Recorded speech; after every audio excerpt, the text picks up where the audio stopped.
Un incendio forestal se ha extendido a un ritmo sin precedentes en todo el Parque Nacional de Cleveland, en California. En California se quemó 5 veces más que el promedio. En Europa se batieron 118 récords de calor. Cambio climático, ¿de qué hablamos cuando hablamos de calentamiento global? ¿Es una casualidad o ya es tendencia? Ya está entre nosotros el calentamiento global y de eso vamos a hablar hoy en Ambiente y Medio, el único programa de ecología de la televisión abierta de la Argentina, ganador de 2 Martín Fierro al mejor programa cultural educativo.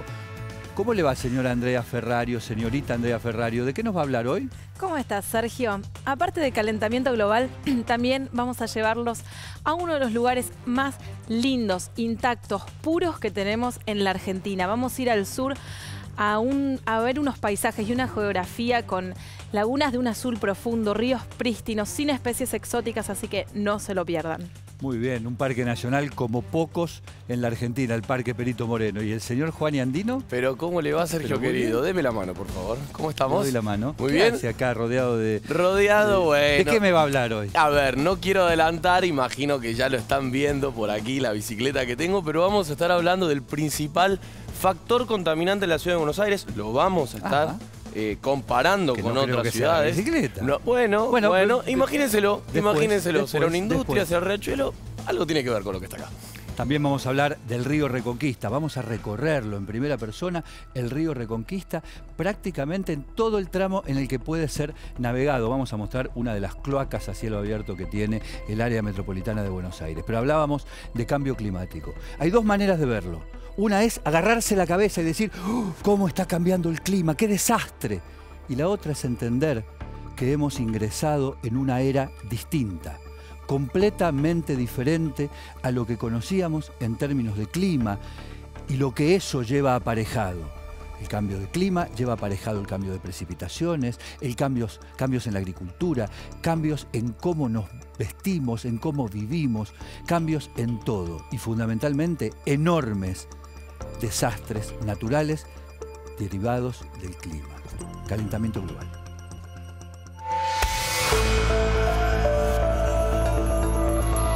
Tiempos de batir nuevos récords para el planeta.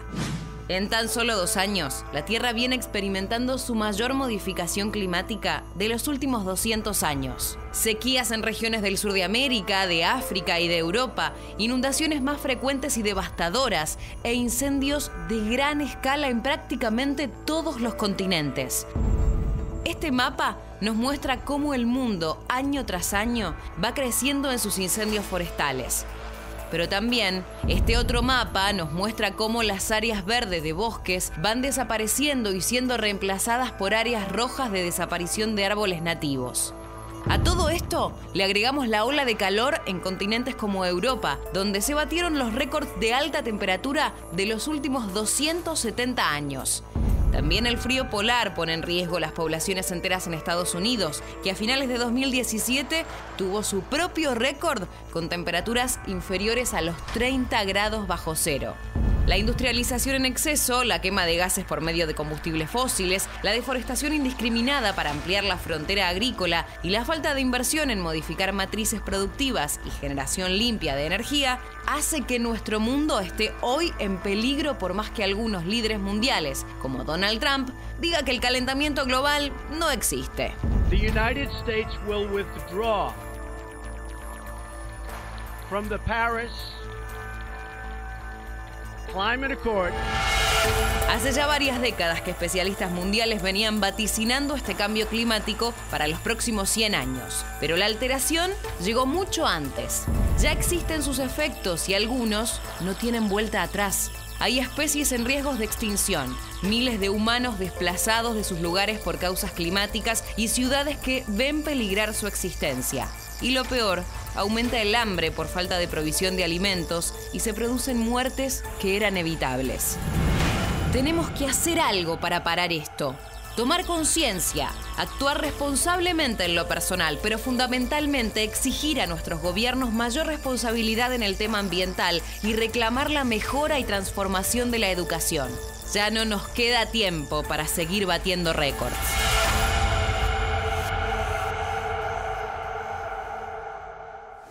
Agradezco a la gente de Rusty que me permite hacer un poquito de docencia en relación a esto. Veamos.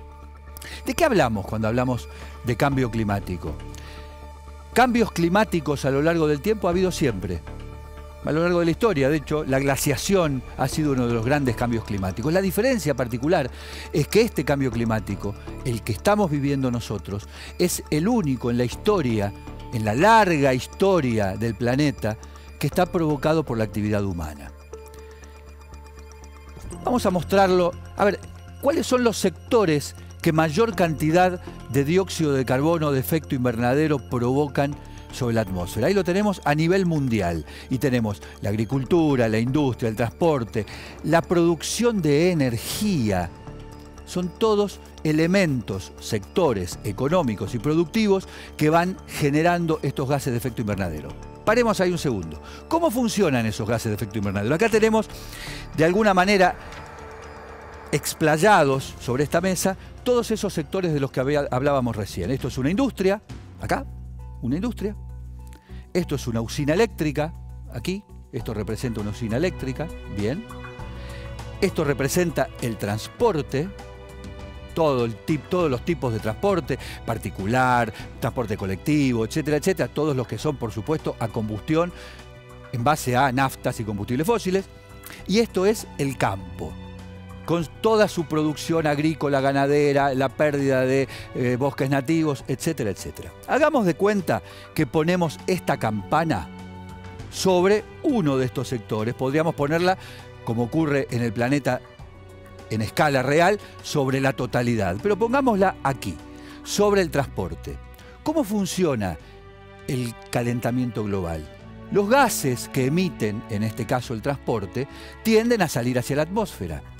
Pero está la cantidad de gases que se producen, que se van acumulando en una capa, representada en este caso por esta campana, e impide que el calor salga fuera de la atmósfera. El efecto invernadero es un efecto esencial para la vida humana, en dosis razonables. ¿Por qué? Porque si no hubiera efecto invernadero y no se conservara una cantidad de calor dentro de la atmósfera, nos moriríamos de frío, literalmente. Podemos vivir porque hay cierta temperatura que nos permite la vida, a nosotros y a todos los demás seres vivos. La diferencia es que la acumulación excesiva de estos gases en la atmósfera hace que el calor que se acumula y que no sale al exterior sea cada vez mayor. Y eso es lo que provoca estos cambios irreversibles en el clima, este calentamiento progresivo. Veamos en la Argentina cómo es esta distribución de gases de efecto invernadero que se emiten a la atmósfera por sector económico. El 44% es la agricultura y la deforestación. Cuando hablamos de la pérdida de bosques nativos y del avance de la frontera agropecuaria, por ejemplo, en Salta, en Formosa, en Chaco, en Jujuy, estamos hablando de eso. El 44% de los gases que emite la Argentina provienen de allí. Y la otra parte importantísima es la que proviene de la generación eléctrica, por eso es tan importante empezar a generar electricidad a partir del sol y el viento, y de la industria y el transporte.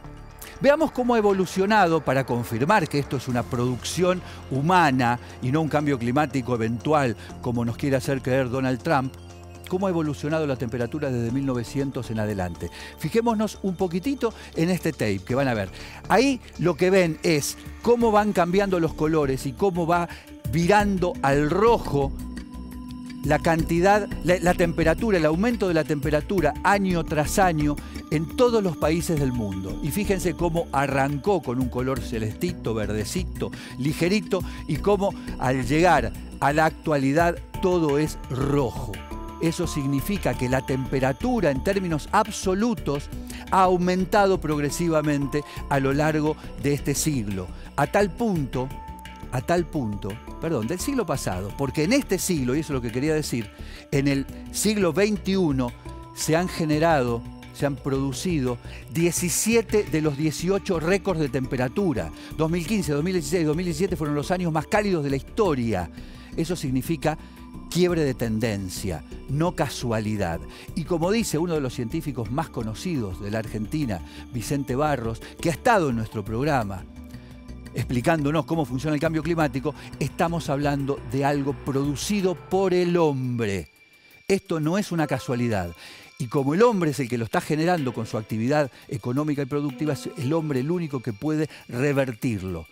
Una cita más. Nicholas Stern, inglés, ministro de Finanzas del gobierno de Tony Blair, y que fue quien hizo un estudio al respecto del impacto económico del cambio climático, dijo: el calentamiento global es el fracaso más grande del mercado y del capitalismo. ¿Está? Para que entiendan cómo estamos poniendo en riesgo nuestra propia supervivencia. Yo estoy en condiciones de poner en riesgo mi propia supervivencia porque está entrando en el estudio un Yo Zapa.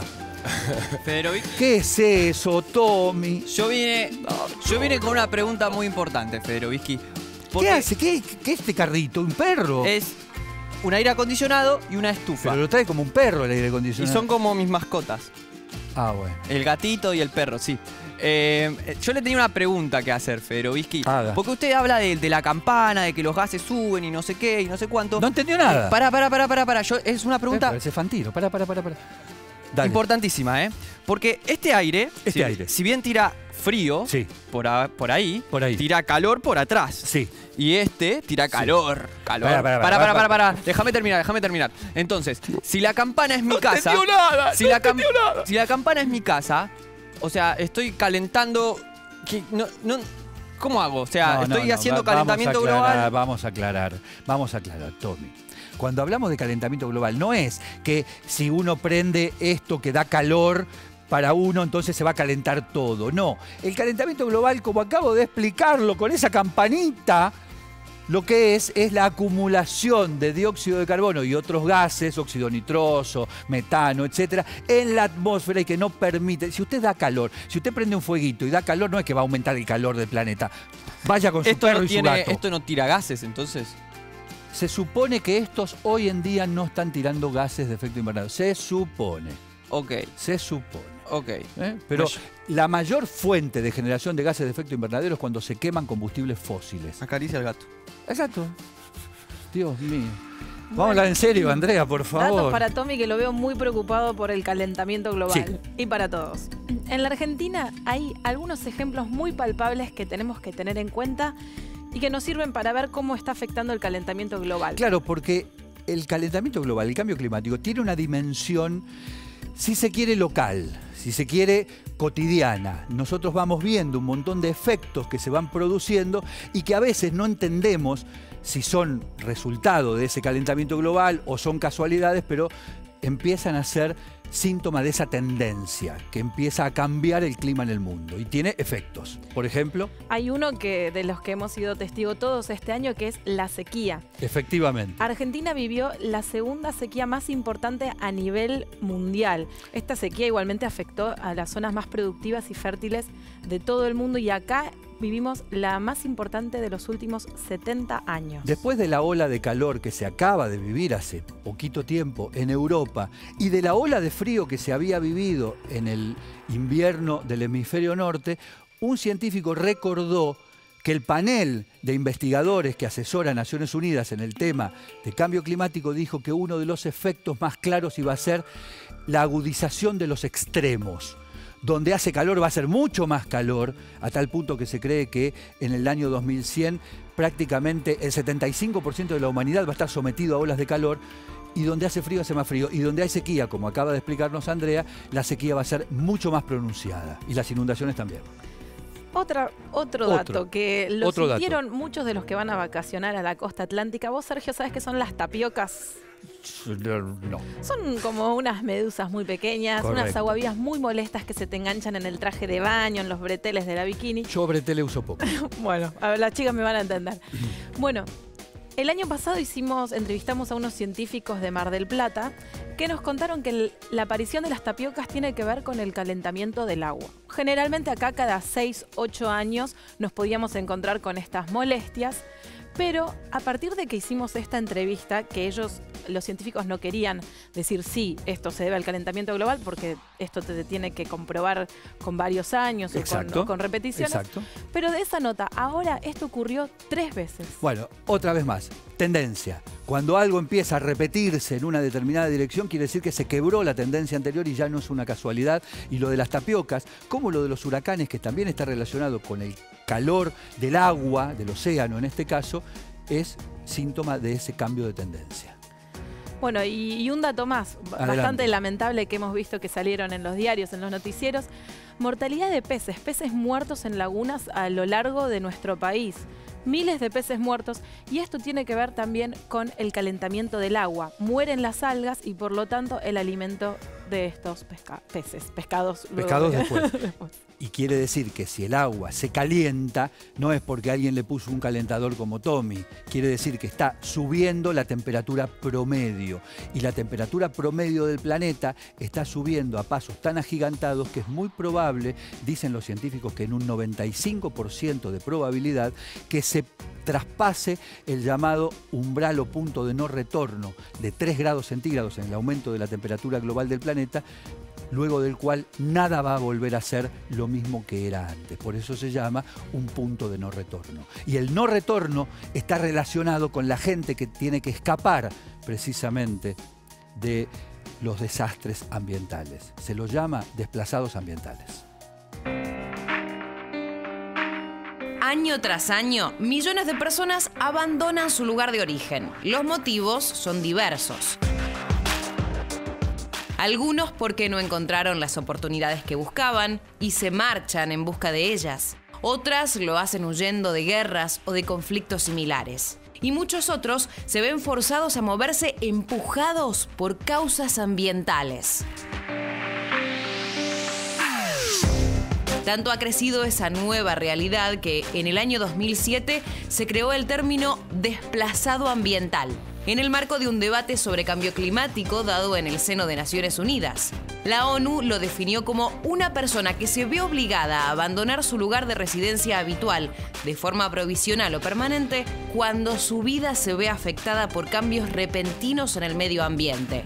Esos cambios ambientales son la escasez de agua, la desertificación de los suelos, la contaminación y, sobre todo, el calentamiento global y los desastres naturales. Según Naciones Unidas, el cambio climático y la degradación ambiental expulsa a 26 millones de personas cada año y prevé que en 30 años el número ascienda a 200 millones de desplazados. Todo un desafío para el que aún no sabemos si la humanidad está preparada.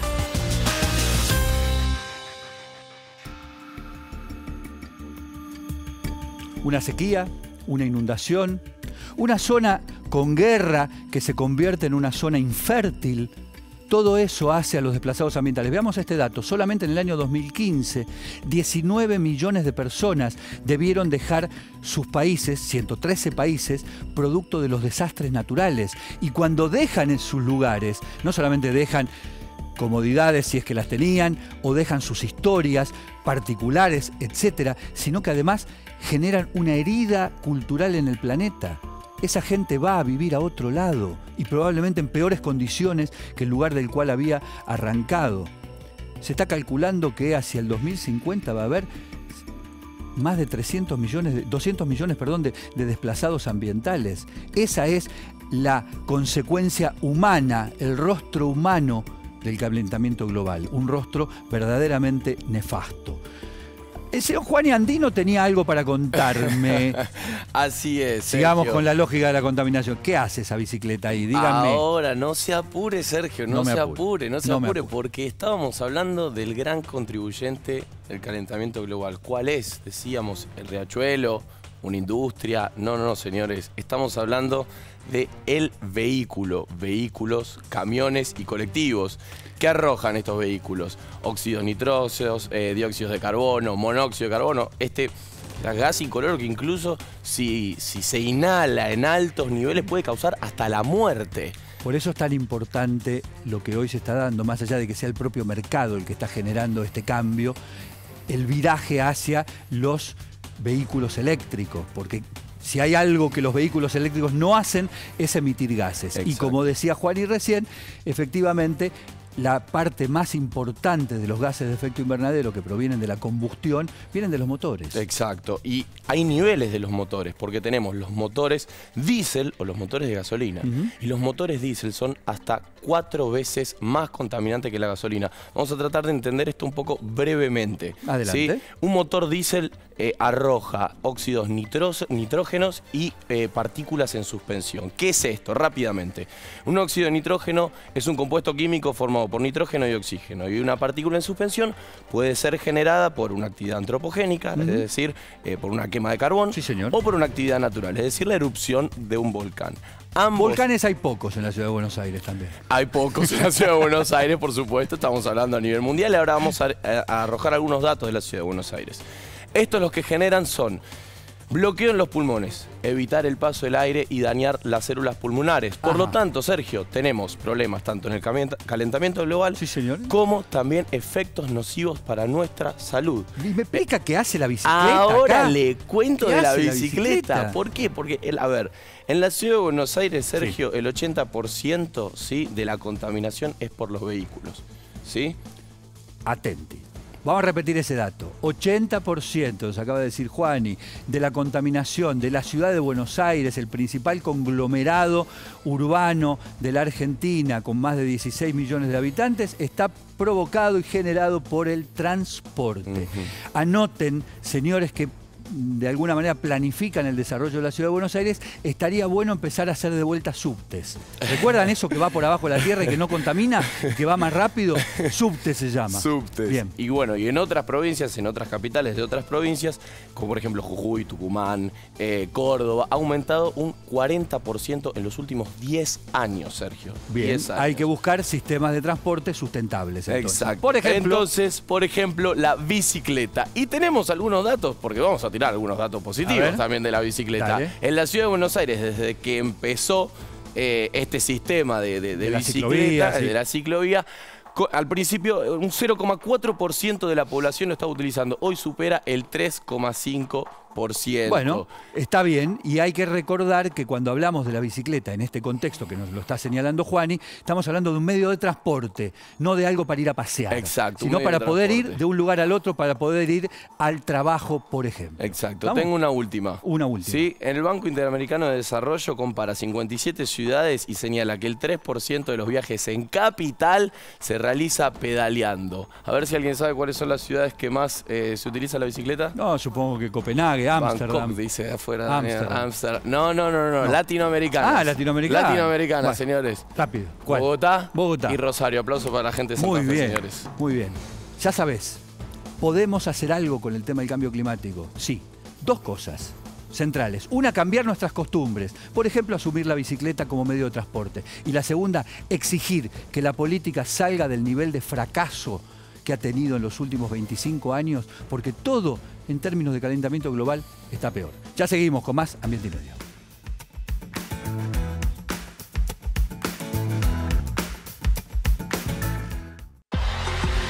Seguimos en Ambiente y Medio. Cuando el juego se vuelve una necesidad, deja de ser un juego. Entre todos, podemos prevenir la ludopatía. Pedí ayuda llamando al 0800-444-4000. Buenos Aires, provincia. Entre todos, podemos más. Ecoaula, el segmento educativo de la Fundación Ambiente y Medio.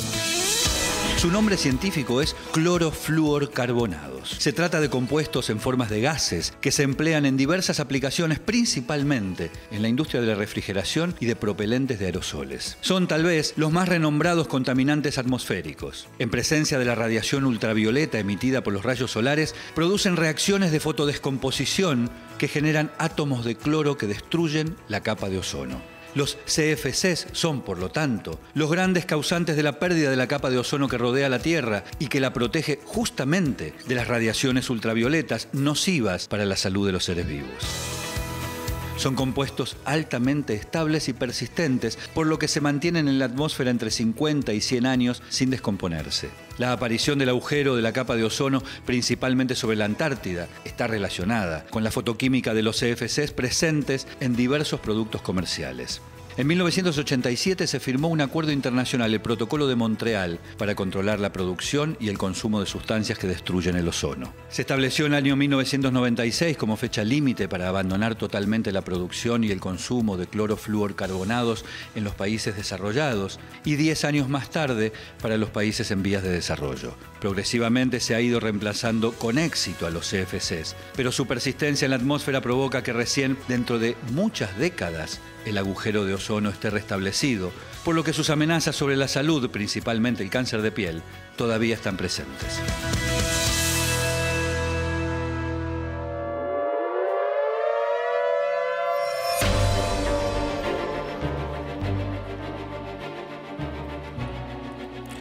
Por supuesto, de algún lado hay que sacar la tosca, de algún lado hay que sacar la tierra o la piedra que se utiliza para construir, por ejemplo, autopistas.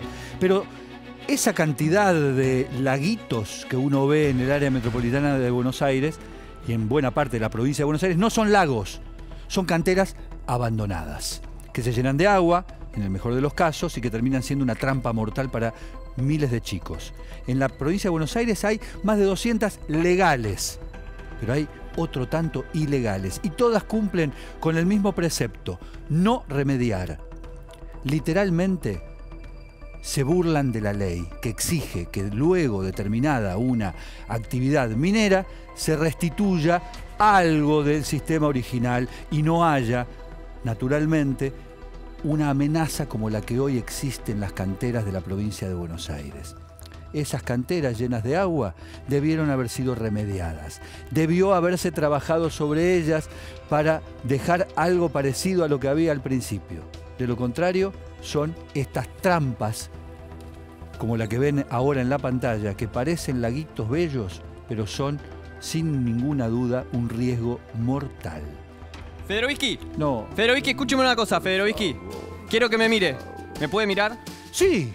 Yo soy el nuevo Hombre Verde.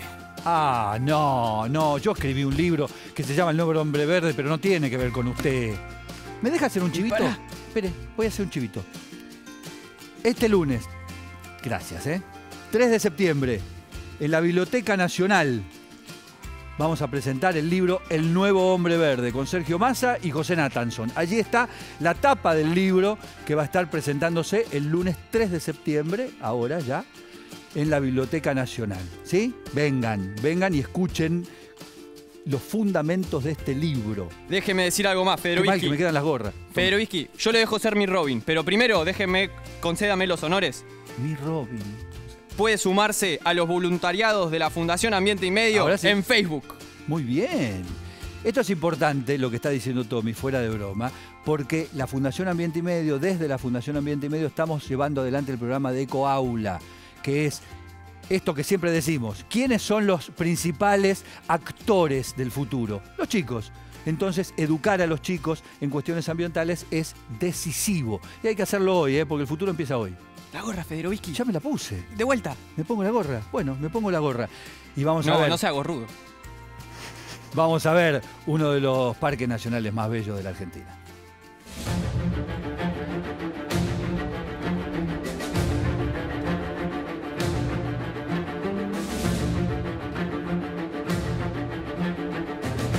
Estamos en la región central andina de la provincia de Santa Cruz, uno de los lugares más puros y naturales de toda la Argentina. Aquí se emplaza el Parque Nacional Perito Moreno, una de las áreas protegidas menos conocidas del país, quizás por la gran distancia que la separa de cualquier ciudad. Este parque se encuentra abierto solo en época estival, porque su clima tan hostil impide su acceso durante el otoño y el invierno.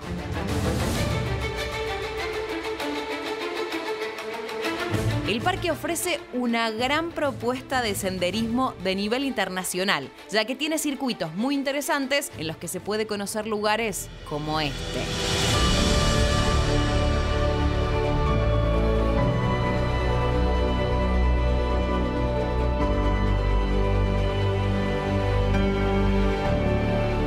Patagonia en estado natural. Todos los días puede ser las 4 estaciones del año en un día. Podés tener una nieve, podés tener viento, podés tener sol y a la noche con el cielo lleno de estrellas. que este parque tiene toda una cuenca de 7 lagos que desembocan en el Pacífico que no tienen salmónidos, truchas. Entonces, desde el punto de vista de la conservación, este parque nacional es el único de nuestros parques nacionales patagónicos que todavía conserva la fauna ictícola autóctona.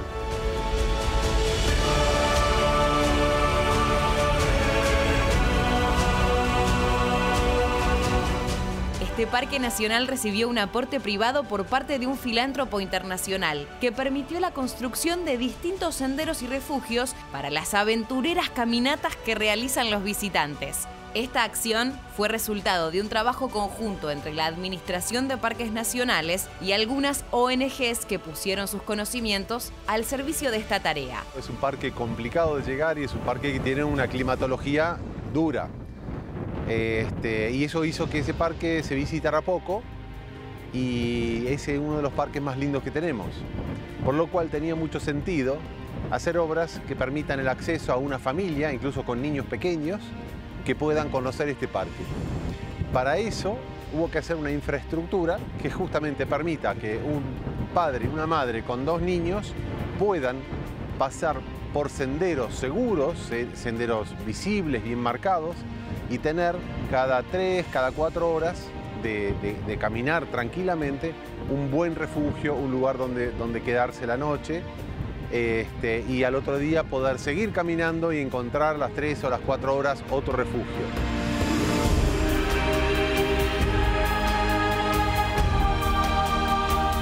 Este parque nacional tiene verdaderos tesoros, únicos en el país. Un ejemplo de ello son estos lagos, de importante color esmeralda y rodeado de una vegetación increíble. También el parque propone un recorrido por sus senderos que llega hasta el Cerro San Lorenzo, el más alto de la provincia y dueño de paisajes increíbles de ríos de máxima pureza y glaciares al alcance de la mano.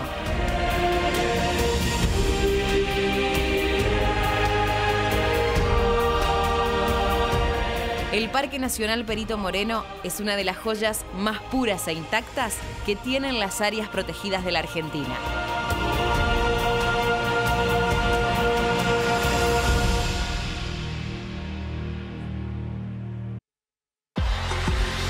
Seguimos en Ambiente y Medio. Estas barreras flotantes que ustedes ven acá son precisamente una ciudad con un estándar de vida importante y además con un estándar ambiental. El único río glaciario. Ya llevamos aproximadamente 2 horas de caminata. En primera persona, experiencias de la ecología real. Más de 13.000 policías en calle. Seguimos avanzando hacia una ciudad más segura. Buenos Aires ciudad. Vamos, Buenos Aires. La Argentina tiene a veces dicotomías insólitas. Por ejemplo, no sé, Villiquen y Anteojito, River Boca, Alta Tensión, Música en Libertad. Y ahora la nueva, ambiental, Riachuelo o Reconquista. ¿Tiene sentido discutir cuál de los dos es el que está más contaminado o mirar seriamente el hecho de que la Argentina tiene entre los 10 ríos del mundo más contaminados a 2 de ellos? El Riachuelo es uno y el Reconquista claramente es otro.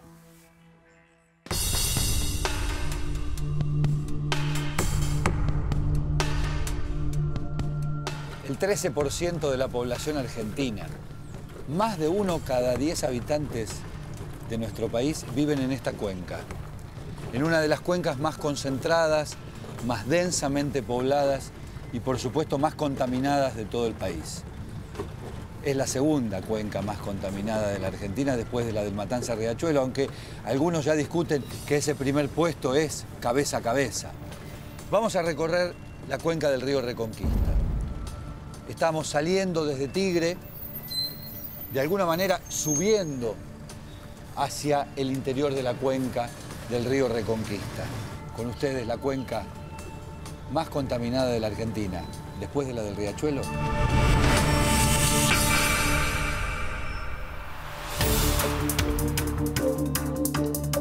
Hoy tenemos un día de creciente. El agua está subiendo. si uno ve cómo se traslada la corriente y lo que la corriente arrastra, es como si fuese aguas arriba. Esto es porque el río está creciendo, está ingresando desde la zona del Río de la Plata, desde la zona del río Luján, agua que empuja hacia arriba al río Reconquista. Y esto hace que haya mucha basura y mucha mugre flotando y que el río parezca un poquito menos contaminado y oloroso de lo que habitualmente es. Cuando hay bajante, lo que se ve directamente es una cinta de alquitrán, una especie de pegote negro que de ninguna manera podría ser denominado agua. Si nosotros miramos un poquito la película más grande, claramente es una consecuencia de muchos años de generación de pobreza y especialmente también la ausencia del Estado, que no ha podido, no ha sabido, ha sido absolutamente sobrepasado para poder gestionar esta situación, ¿no?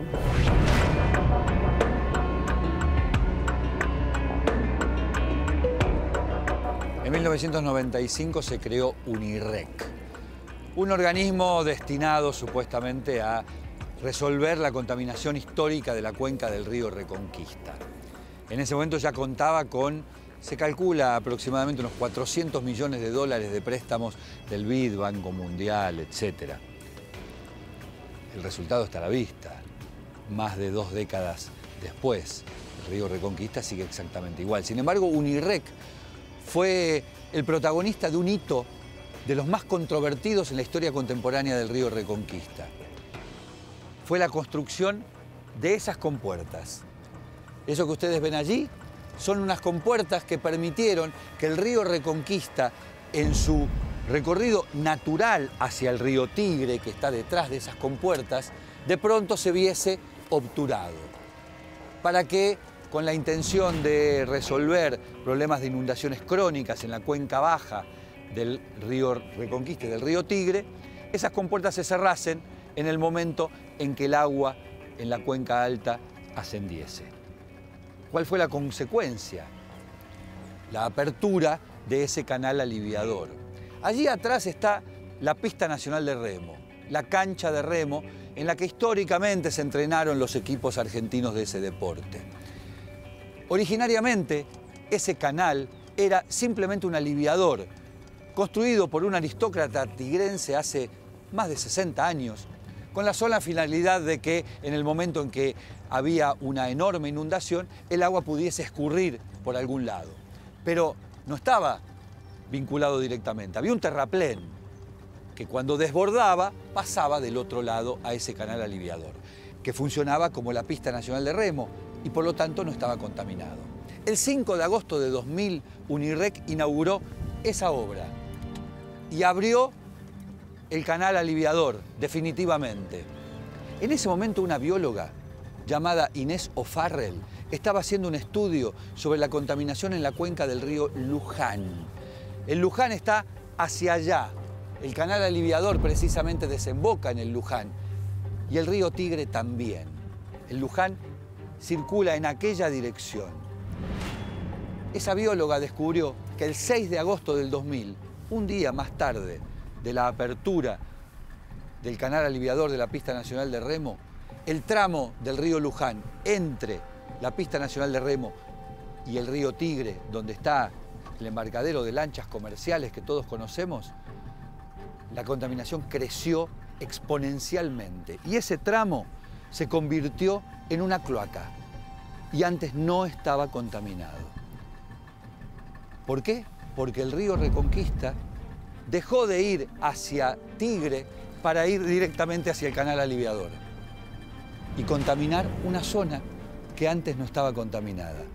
Milagros de la Argentina que produce diariamente con plata que le saca a sus contribuyentes y que después se las devuelve en forma de contaminación.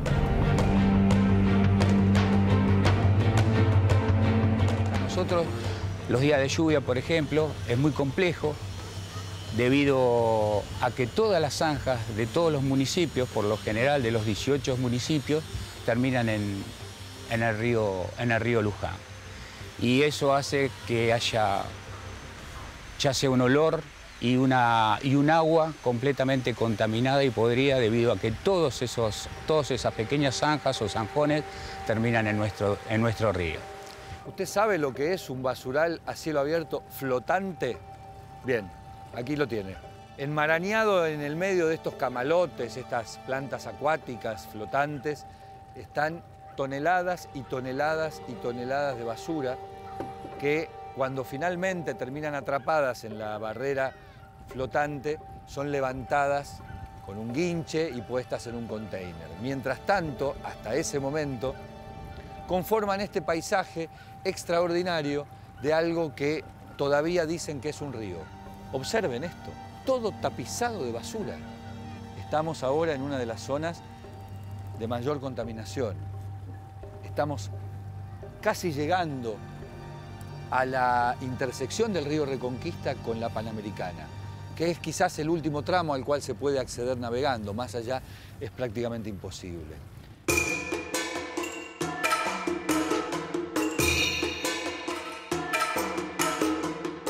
Qué prolijito esto, ¿no? Qué geométrico. Parece hecho con una regla y un compás. Pero esto no es un río, esto no es el río Reconquista. Esto es una rectificación, una canalización del río Reconquista. El verdadero río Reconquista, el original río Reconquista. Es un río meandroso, con curvas y contracurvas, como cualquier río típicamente de llanura, más en la zona de la Pampa deprimida, con la poquísima pendiente que tiene este último tramo de la Pampa hacia el Río de la Plata. La hidráulica ha creído siempre que los ríos tenían que ser estéticamente mejores, más perfectos. Entonces rompió con todas esas curvas y convirtió los ríos en esto. Claro, eso tiene consecuencias, no es gratis. Por algo la naturaleza había hecho ríos con meandros. La hidráulica ha convertido los ríos en caños. Y a los caños, se sabe, normalmente van los desperdicios. Es lo que pasa en el río Reconquista, recto.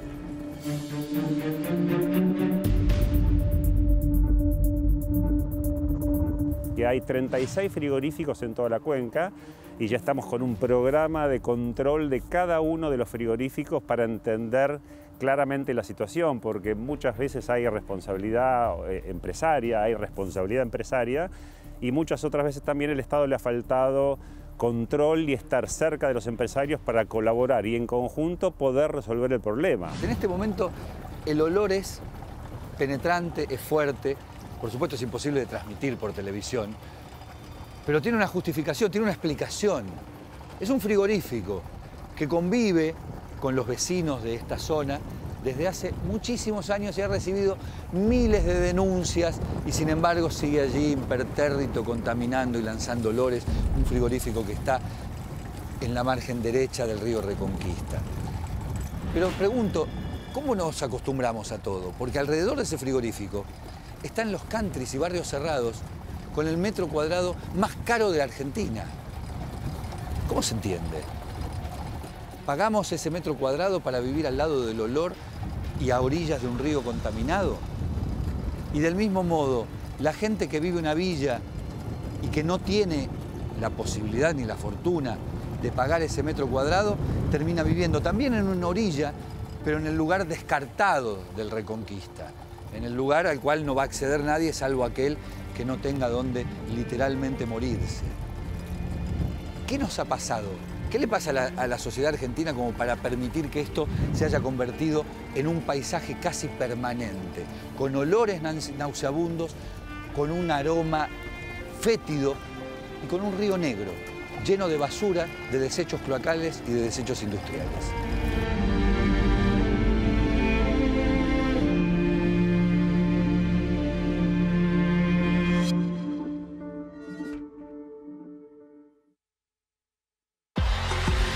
Seguimos en Ambiente y Medio.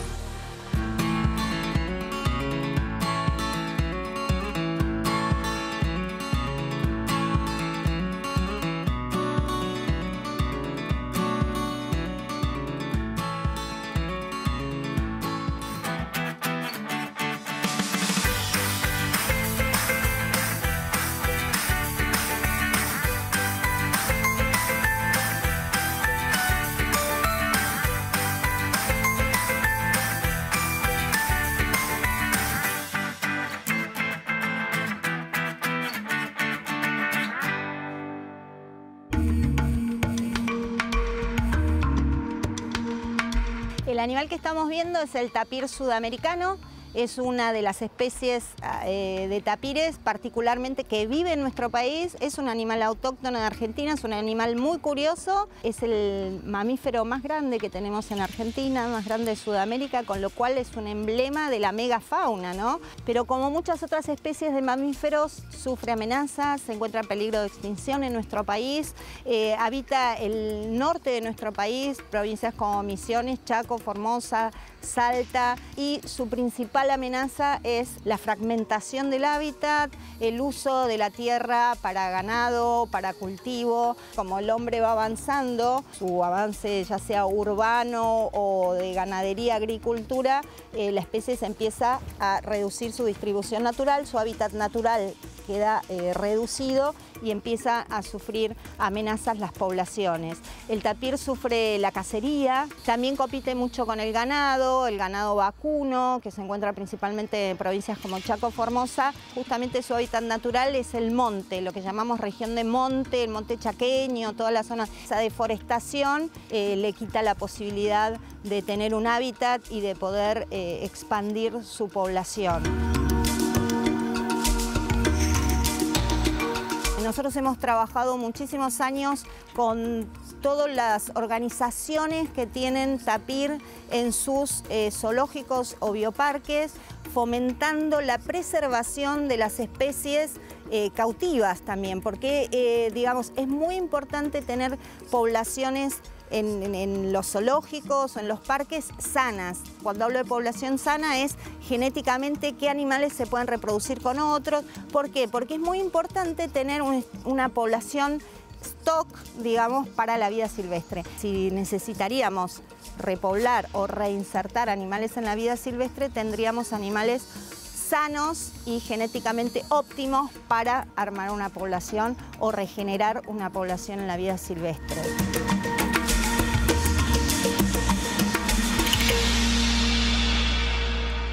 Era un árbol viejo, grande y hermoso, de corteza blanca, con suaves espinas largas del mismo color y follaje permanente verde oscuro. Florecía en noviembre y se cubría entonces de diminutas flores como de cera, color paja pálido, de maravillosa fragancia que el viento suave del estío llevaba en sus alas a muchas leguas de distancia. Guillermo Enrique Hudson, allá lejos y hace tiempo, hablando de esta belleza, el tarumá, Citarexilum montevidensis, también llamado espina de bañado. ¿Entienden por qué hay que defender a los autóctonos? Gracias a la Agencia de Protección Ambiental de la Ciudad de Buenos Aires, y también porque estas especies nos permiten defendernos del cambio climático. ¿Es así, André? ¿Qué tenés para contarme del tema? Hay pequeñas cosas que podemos y debemos hacer todos para proteger el medio ambiente. No usemos más papel, o al menos disminuzcamos el uso y pongámonos creativos para usar otras alternativas. Y las botellitas de plástico ya fueron. Mejor vidrio, que es eternamente reciclable, y cooperamos con el medio ambiente.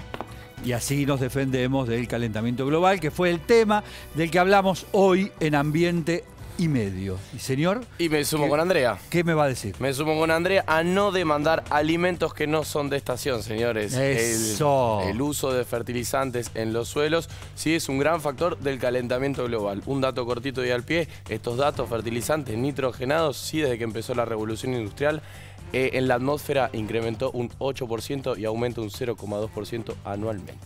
Y además, esto se fumiga hasta el último momento. Por lo tanto, en la medida de lo posible, si no es de estación, no lo consuma. No lo consuma. No lo consuma. Ya lo saben, solo nos queda medio ambiente. Por eso hacemos Ambiente y Medio.